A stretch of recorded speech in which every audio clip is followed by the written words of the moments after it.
Estimats companys, bona tarda. Una vegada més ens trobem enfront d'una sala buida per els problemes que tots coneixem. Hem tingut dificultats, inclús per escoltar la presentació que m'haurà fet el doctor Sanz, que segur que haurà parlat excel·lències immerecides meves que tindré que acceptar desvergonyadament. Però penso que serà millor que parli castellà, que lo parlo millor, vostès m'entenderan millor y todo será más fácil. Aprovechando esta situación de intimidad que nos produce el vacío de la sala, me atreveré a contar algunas cosas de la nefrología que siempre se ha debatido, como las cosas ilustres, entre el mito y la realidad.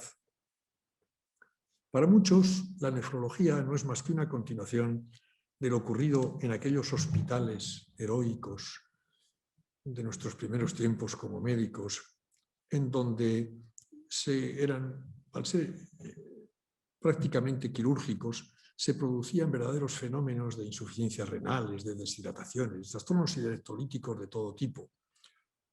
Incluso había algún desmán cometido por algún cirujano que aseguraba y decía aquello de hermanita, póngale suero fisiológico al del 17, sin saber que el del 17 lo que le sobraba era sodio que venía en exceso en aquellos sueros que todavía considero que estaban mal llamados fisiológicos porque no lo eran. Desde luego, la profundización en estos trabajos acerca de la actuación del riñón vienen de lejos. Bastará recordar que en medio de un universo que nos parece caótico, confuso, de unas leyes inimaginables, lo único que permanece estable, constante, es el equilibrio en el interior de los seres vivos. Allí cada molécula, cada partícula, cada átomo está constantemente en el nivel que debe estar. Es lo que los caracteriza. Podemos decir que quien más trabaja para mantener este nivel es precisamente el riñón. De ahí que no sea exagerado decir que el riñón es el órgano que nos conecta con el universo.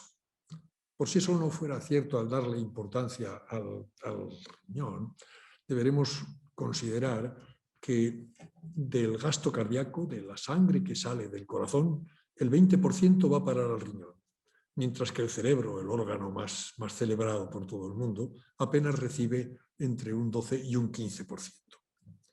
No obstante esta importancia, son pocos los que se sienten atraídos por la nefrología.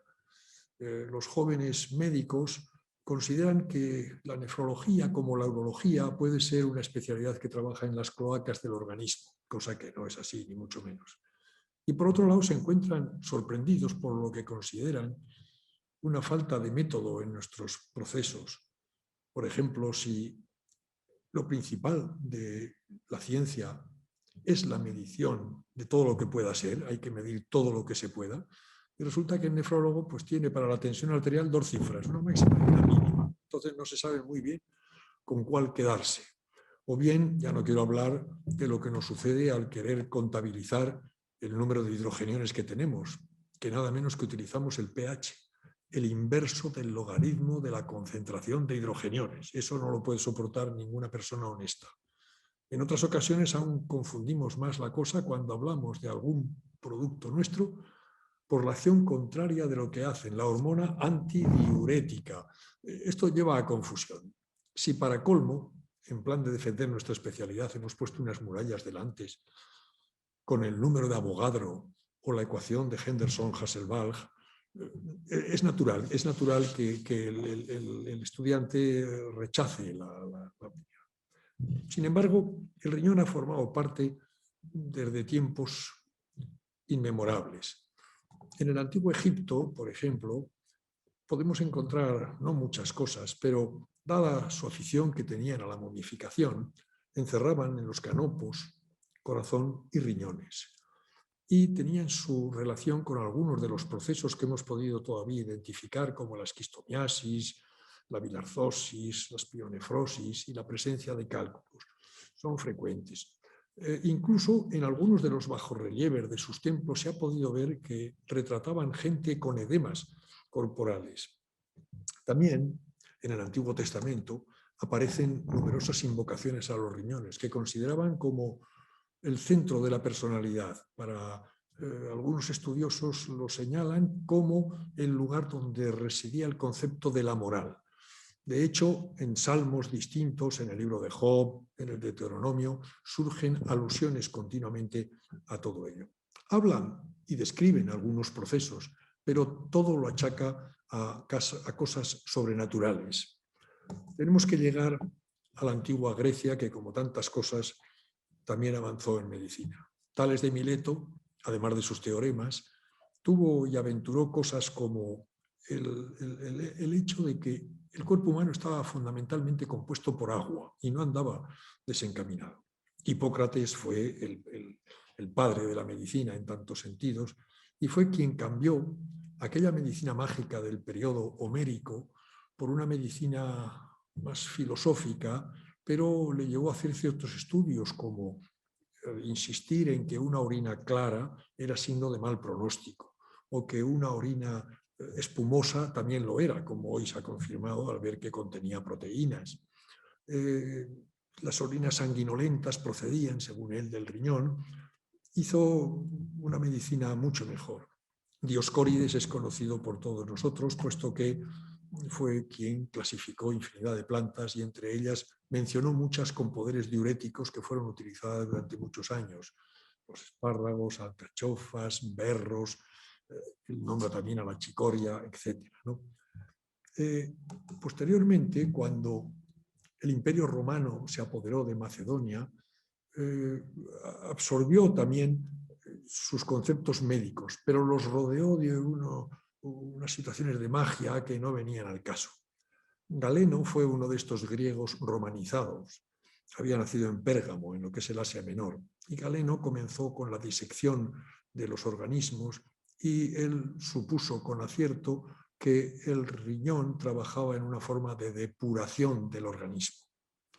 Aretáneos de Capadocia, también como su nombre indica, un griego romanizado, trabajó no solamente en el estudio de las litiasis, hecho muy frecuente, sino que fue el descubridor de la presencia de glucosa en orina.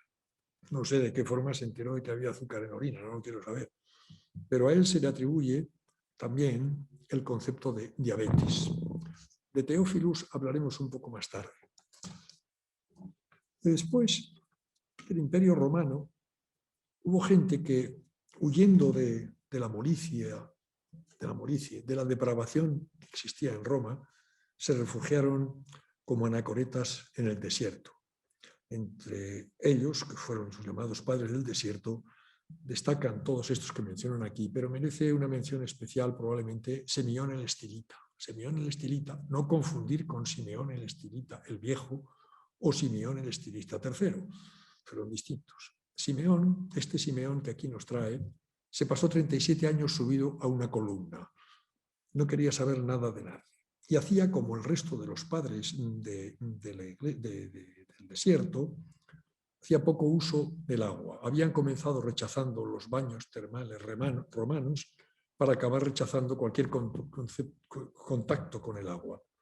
De modo que, según dice Irene Vallejo en un reciente libro, sus discípulos se acercaban a ellos con algún pañuelo impregnado bien en incienso o en otras esencias que les pudiera permitir acercarse a ellos.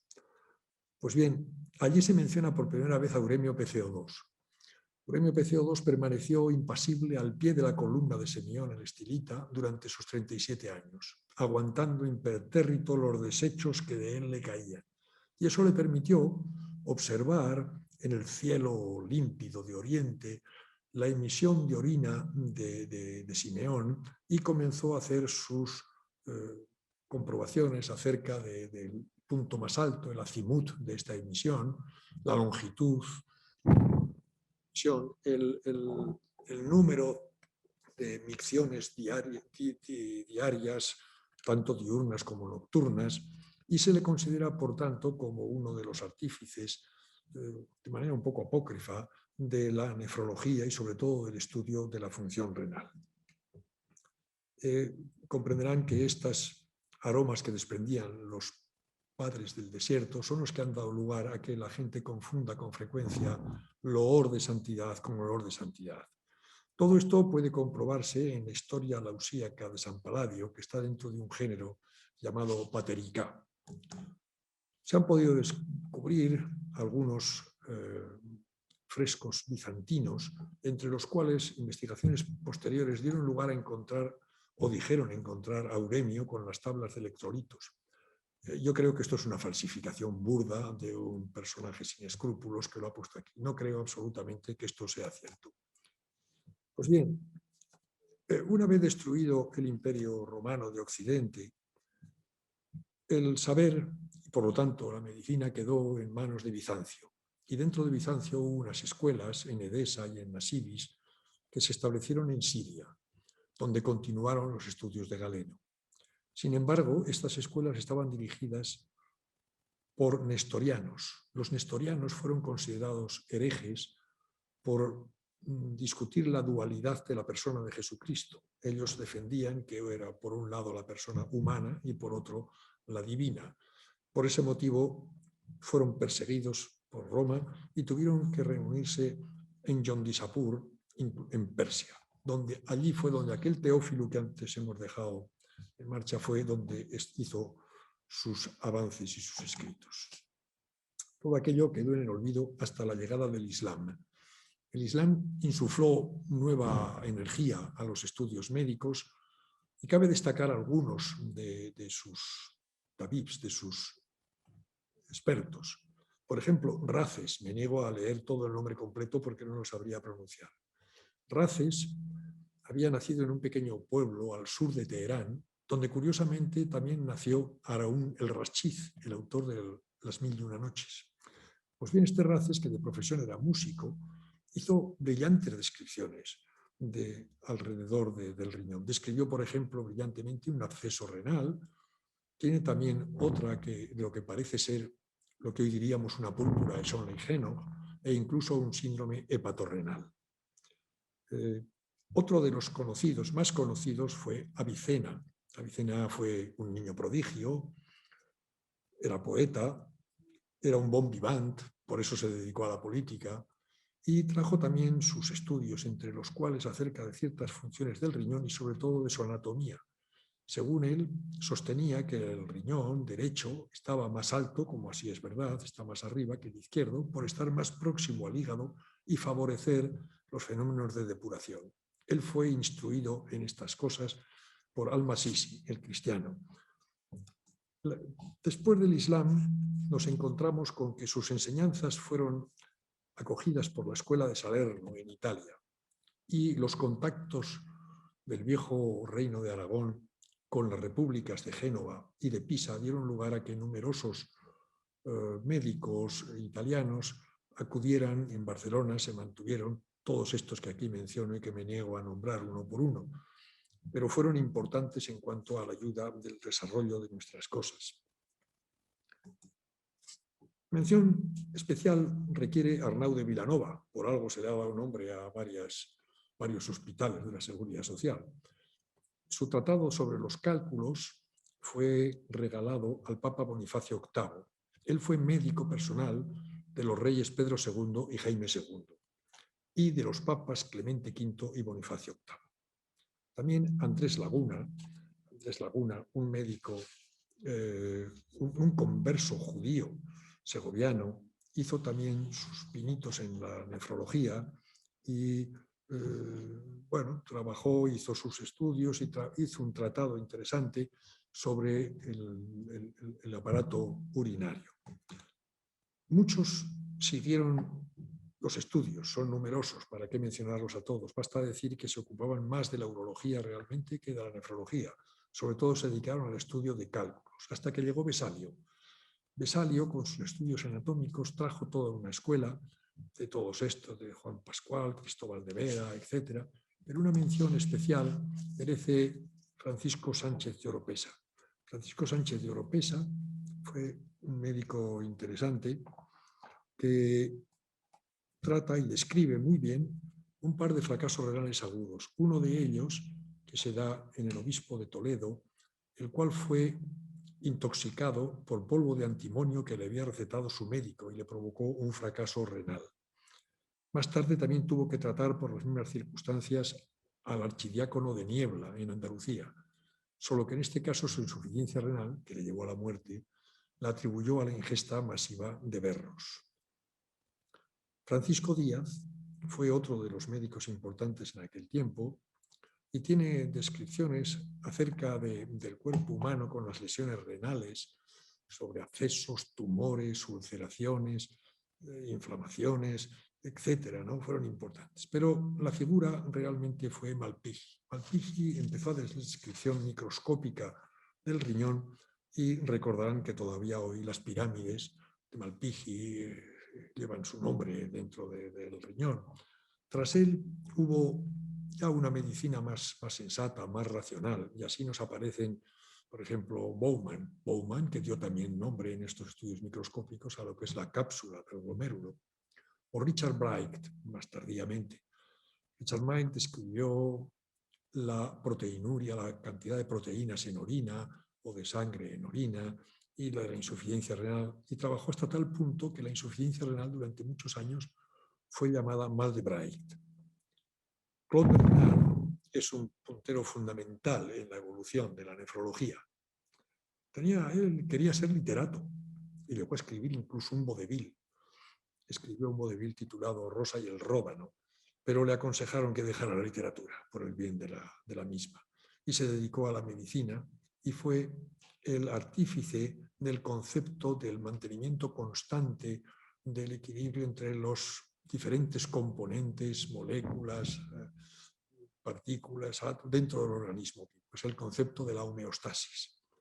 Parece que esto está en duda y que tal vez ese concepto fue de un tal Cannon, pero Claude Bernard se lo atribuyó y ahora ya no lo vamos a modificar. Stephen Hallen fue un clérigo británico que pudo poner al descubierto lo que desde muchos siglos antes se temía, aquello que ellos llamaban pulso duro. Él comprobó que era atribuido a la hipertensión arterial. Canuló la arteria de una yegua y pudo comprobar las cifras de tensión arterial. A partir de ese momento tomó gran importancia en el desarrollo de todo eso, y dentro de estos desarrollos hubo sus problemas alrededor de la sal. Se pudo comprobar cómo poblaciones japonesas de pescadores comían con cantidades ingentes de sal y su presión arterial era muy elevada, mientras que la presión arterial de pueblos esquimales, donde no necesitaban la sal para la conservación, tenían una presión arterial baja. Esto dio lugar a diferencias que no vendremos a explicar ahora entre si el componente era el sodio o era el cloro, quién era el culpable de todo eso, pero desde luego cogió gran importancia el hablar alrededor de la sal. La sal ha sido injustamente pospuesta en estos momentos. Todo el mundo habla contra la sal, olvidando el favor que le debemos porque ha colaborado a nuestro favor durante las numerosas hambrunas que el género humano ha pasado. Una necesidad, no. Los que son carnívoros no tienen una necesidad de sal. Sí, los animales herbívoros pueden tener alguna. Los carnívoros la toman la sal de los propios órganos que comen.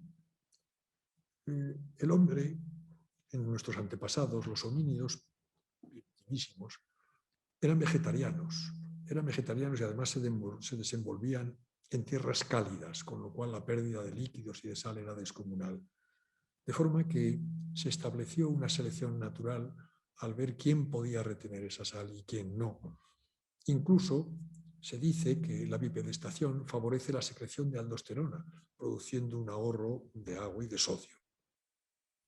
La sal, en su pureza, en su blancura, en el hecho de su incorruptibilidad, el hecho de que participe el sol en su creación, o bien el mar, hizo que todas las religiones aceptaran ello como algo casi divino. Es frecuente en nuestra religión hablar del yo soy la sal de la vida, o que se utiliza sal en el bautismo. En todos los sitios la sal tuvo su gran poder, pero incluso también en el campo económico. Durante mucho tiempo las transacciones con sal fueron frecuentísimas en el mundo comercial. Hubo sitios donde se acomodaron para comerciar con ella, como Salzburgo en Austria o Salzkotten en Alemania, en la región de Prusia, Sal Coast en Escocia o Navalapurna en la India, que comerciaron y vivieron su comercio a través de ello.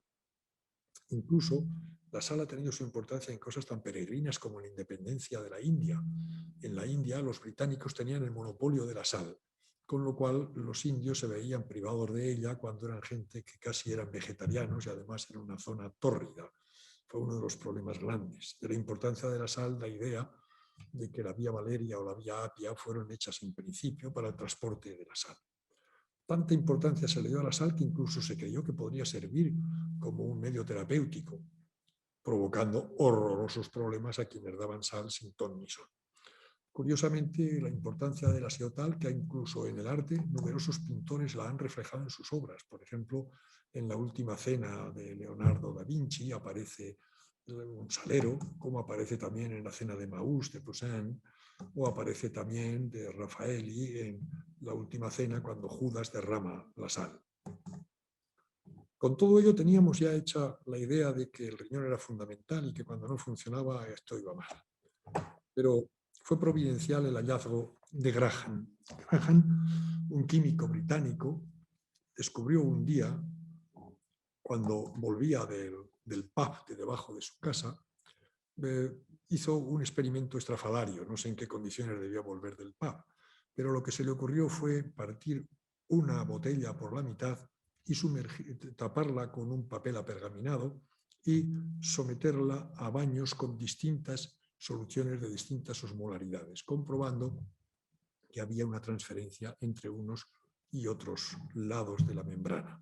Fue el principio de la diálisis que naturalmente no fue encaminado a ello, a salvar la insuficiencia renal, pero sí que dio paso a que se tomara en serio. El principio de la diálisis, la palabra lo dice, día es a través de, y lisis sería la separación, entonces dependerá de una serie de factores.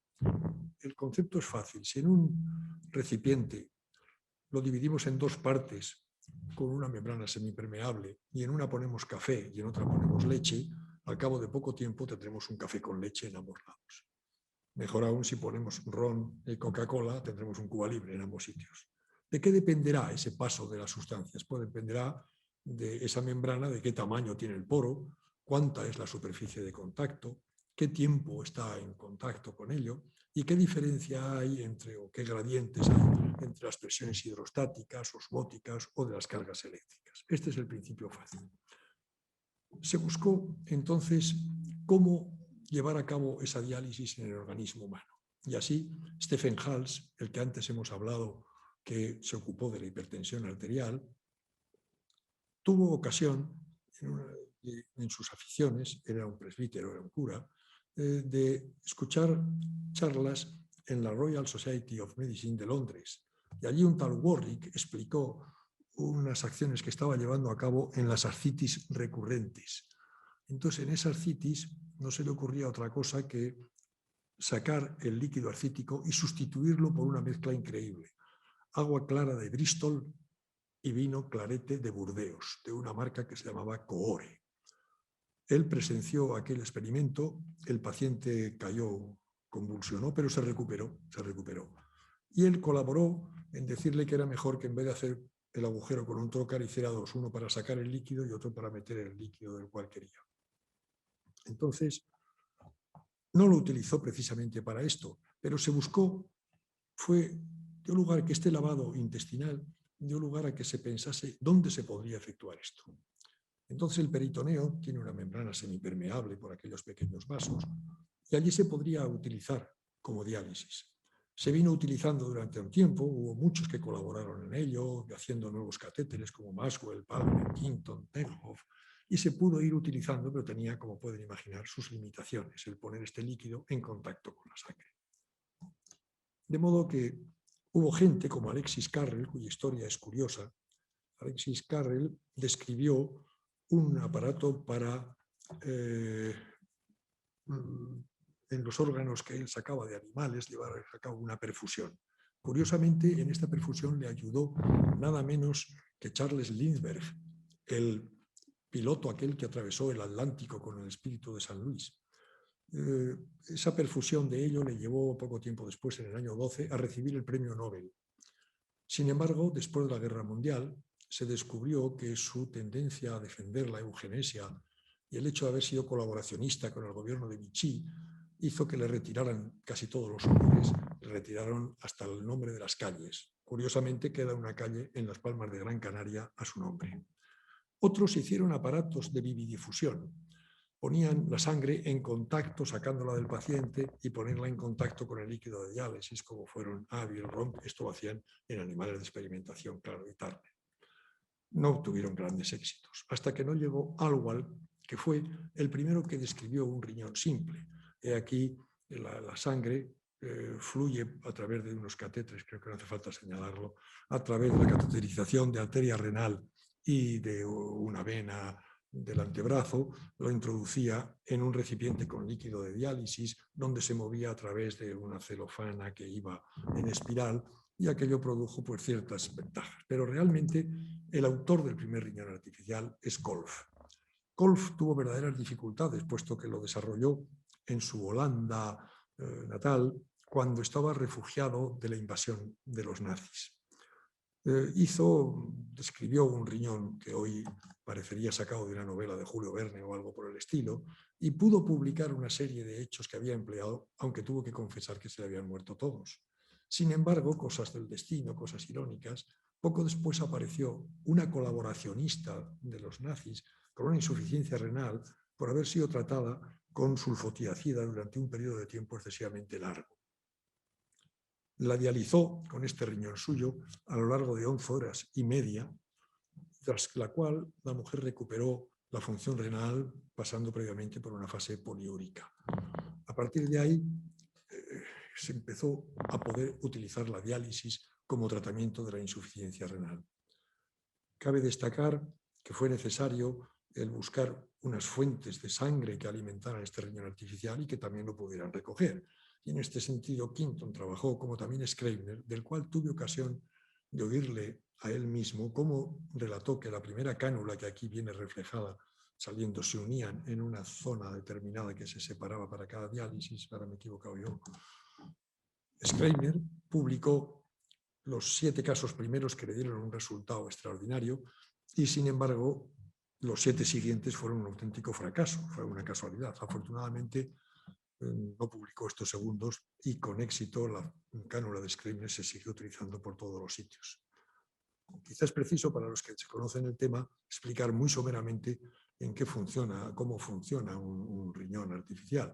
La sangre sale del paciente mediante una bomba impelente y la mueve a través de una superficie laminar que está en contacto con otras superficies laminares de un líquido de diálisis en las cuales se produce el intercambio y vuelve de nuevo al paciente. Todo lo demás son mecanismos de precaución para ver que no haya sangrado, que no salga sangre o hemoglobina si hay una hemólisis, y hay unas células fotoeléctricas que lo denunciarían, como denunciarían otras el paso de una burbuja de aire parando todo aquello.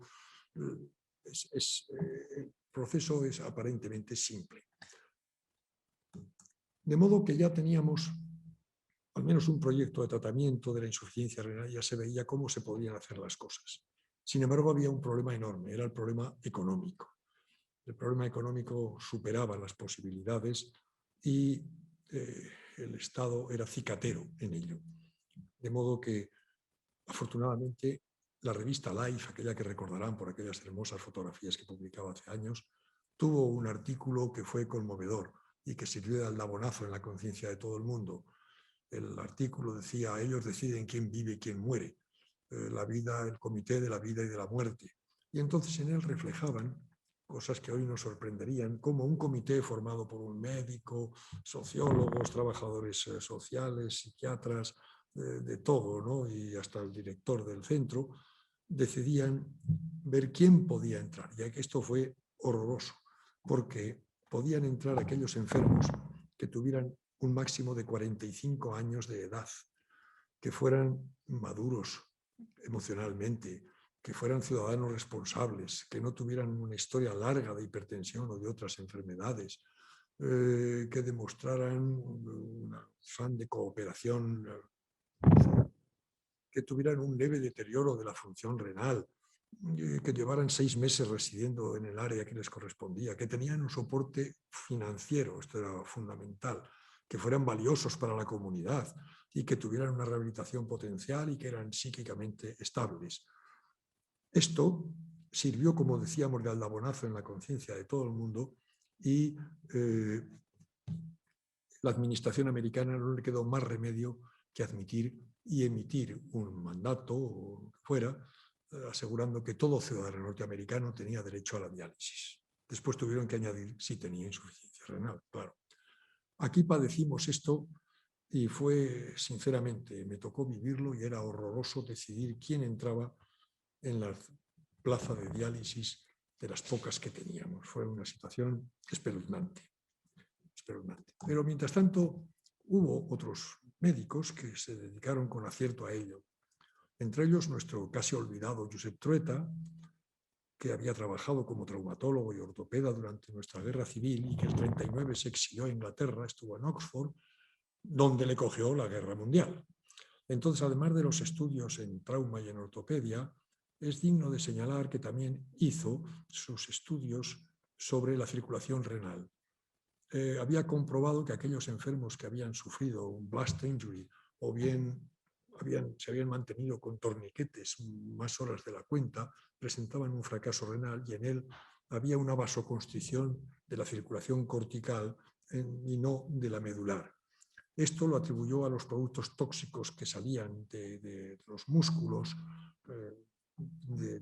que estaban sufriendo aquellos accidentes y lo publicó. Lo publicó y además dedicó el libro a los grandes, a Claude Bernard, a Graham, a los que habían sido los padres de la nefrología.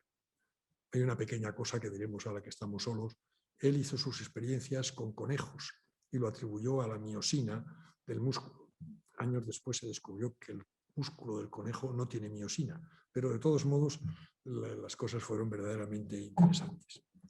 Más cerca de nosotros, en Barcelona, el doctor Bartrina hizo una serie de tratamientos con lo que él llamó la célula de diálisis, en las cuales ponía en contacto sangre con citrato como anticoagulante junto al líquido de diálisis e iba haciendo diálisis. Lo publicó creo que fue el año 49 en Medicina Clínica y lo redescubrió muchos años más tarde nuestra colega Asunta Serra. Fue el primero que trató con diálisis a enfermos con insuficiencia renal. Se sabe de uno de los casos que resultó brillante en un paciente que había sufrido una pancreatitis y en el curso de ella una insuficiencia renal y salió adelante. Otro de los artífices de este movimiento fue Emilio Rotellar. Emilio Rotellar fue un hombre inquieto que describió un glomérulo, un riñón artificial al que apodó el glomérulo, en el cual el paciente en su circulación extracorpórea circulaba por estas asas que ven aquí con un pequeño problema. No había corrientes laminares, por lo que el contacto entre unas cosas y otras era difícil llevar a cabo la ósmosis. Pero fueron los primeros que empezaron a trabajar todo eso. Y mientras tanto, ¿cómo combatíamos la enfermedad? Bueno, pues utilizábamos fármacos que hoy asustarían. La protoveratrina, que es un alcaloide que baja la tensión arterial, pero es tóxico. Todavía cuando yo empezaba se utilizaba en los casos de eclampsia, por ejemplo. O la sulmetin-papaverina para controlar la presión arterial, que es un sulfato de magnesio. Y más allá, aquí está equivocado, no es nespenefril, es lespenefril. El lespenefril era un fármaco que todos los enfermos cuando llegaban a nuestro servicio llevaban encima. Es un fármaco compuesto de urea y de glucosa que, según su propaganda, aseguraba que arreglaba la insuficiencia renal y que bajaba la urea, lo cual no era cierto en absoluto. Manteníamos a nuestros enfermos sabiendo que cada 3 gramos de proteínas forman un gramo de urea, los manteníamos con dietas hipoproteicas que llegaban a ser casi salvajes, hasta de 20 gramos de proteínas, que es lo que aporta un huevo. También un médico argentino, cuyo nombre lamento haber olvidado, puso de moda la utilización de furosemida, el célebre Seguril, a grandes dosis. Dábamos 8 comprimidos por la mañana y otros tantos por la tarde, y sí, mantenían un poco más una insuficiencia, su insuficiencia renal, pero a costa de caquetizarse, de estar mal. El queyosalate, las resinas de intercambio iónico, Era cuestión de traerlas de contrabando desde Andorra. Imagínense la situación en la que se vivía mientras no teníamos diálisis. Es la imagen del despenefril, que es inolvidable para los que comenzamos en aquellos tiempos. Pero claro, aquello no fue suficiente. Había que pensar en algo más. Y este algo más era la sustitución del riñón. Había que sustituir este riñón y entonces hubo toda una cascada de acontecimientos de todos estos sujetos que nos llevaron al éxito de lo que hoy mantenemos. Éxito no carente de verdaderos riesgos. Por ejemplo, el año 5, Pensetó puso nada menos que un riñón de conejo en un joven de 16 años. El joven falleció 2 semanas después. El año 6, Yabuley, viendo que su antecesor Pensetó no había ido a la cárcel por ello, decidió poner un riñón de mono, en este caso, en el brazo de otro paciente. Vivió 1 hora. Unger trasplantó también de riñón de mono y sobrevivió 32 horas. Fue, sin embargo, Hamburger el que pudo trasplantar. Se sucedió que en París un joven llamado Marius Bernard cayó por una claraboya estallándole el único riñón que poseía. Estaba condenado a muerte. Entonces en ese hospital afortunadamente estaba Jan Dosset. Jan Dosset había observado que los trasplantes experimentales hechos entre animales que fueran familia funcionaban mucho mejor que los que no lo eran. De modo que aconsejó a la madre la posibilidad de dar un riñón, cosa que hizo la buena señora, y el hijo vivió 22 días. Al cabo de 22 días el riñón se hinchó, se provocó una anuria y el paciente falleció. Posiblemente fue a causa de un rechazo agudo que hoy podía haber sido tratado. Poco tiempo después, Murray y John P. Merrill trataron y trasplantaron a unos hermanos gemelos. Hay aquí una foto del primer trasplante de hermanos gemelos que sobrevivieron 8 años. Estos son los 2 hermanos que vivieron en ello. Pero continuando con ello, el año 59, habiendo visto el éxito que había tenido el trasplante de médula en unos pacientes yugoslavos que habían sufrido una irradiación, decidieron llevar a cabo el trasplante entre hermanos gemelos, pero previa irradiación. La irradiación fue después suspendida y hay 1000 fármacos que hoy damos sin necesidad de ello. Sobrevivieron muchos años, 20 y 26 años respectivamente. A partir de entonces se empezaron a hacer los trasplantes, se hicieron trasplantes de cadáver, se trasplantó hígado, corazón, riñón, se fueron trasplantando todo. Hoy podemos presumir de tener más de 25.000 pacientes en hemodiálisis, que hay 3.000 y pico en diálisis peritoneal y que hay otros 35.000 pacientes trasplantados. Ha sido un éxito. En España, además, nos hemos encontrado a la cabeza de estas políticas de trasplante que nos han dado tan buenos resultados. No podemos olvidar que muchas de estas cosas han sido bajo la protección de aquel uremio que antes decíamos, y así lo pueden atestiguar algunos de nuestros compañeros que se han visto beneficiados en sus estudios y en sus trabajos. No obstante, este orgullo que nos produce debe estar limitado, puesto que el triptolide, que es un inhibidor de la expresión de la interleuquina 2 en las células C activadas, es un extracto de una planta, el Tripterigium bifordi, la cual fue utilizada, era el sarmiento del rayo divino de la medicina tradicional china, nada menos que hace 2000 años antes de Cristo. De modo que quizá debemos ser humildes y esperar mejores resultados en el futuro. Muchísimas gracias.